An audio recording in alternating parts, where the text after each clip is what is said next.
Well, everybody's heard someone say a rose by any other name would smell as sweet.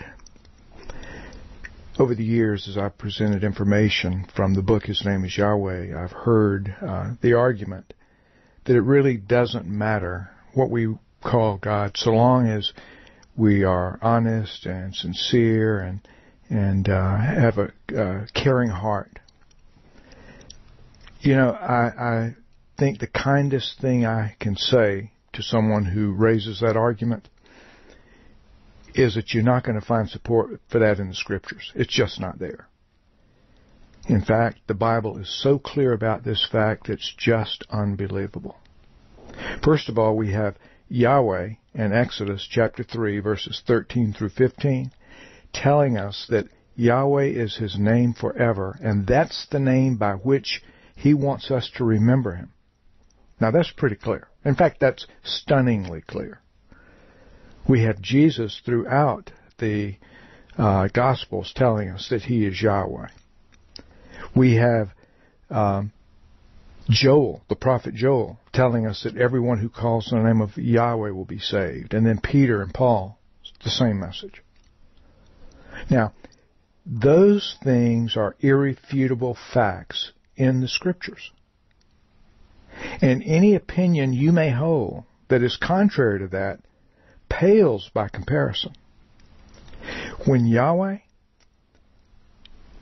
when the prophets, when the apostles speak on a matter as clearly as they've spoken on this, doesn't it seem dangerous to assume that we have the authority to come up with another name for God that He never told us to call Him by?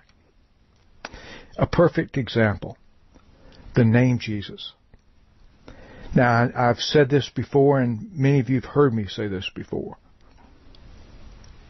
Some people are in love with that name.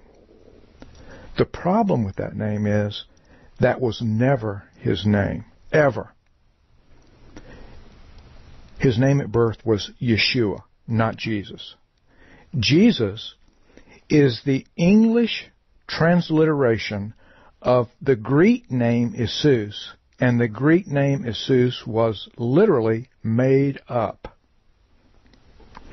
When He was born, He was given the name at birth, Yeshua.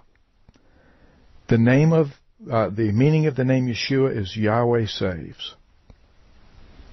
And then Yeshua told us He is Yahweh, coming to be our atoning sacrifice. All of this falls in line perfectly with the prophets. No matter what opinion you hold on this issue, God's name is important because He said it is. He's the one who said that's the name that we're to call Him by forever. His prophets told us that's the only name in which we have salvation. Peter went farther. He said, there is no other name under heaven that has been given among men by which we must be saved. Bottom line, this name is important because Yahweh said it's important. And if your opinion differs from Yahweh's pronouncement, then you need to seriously think about your opinion, because it needs to be changed.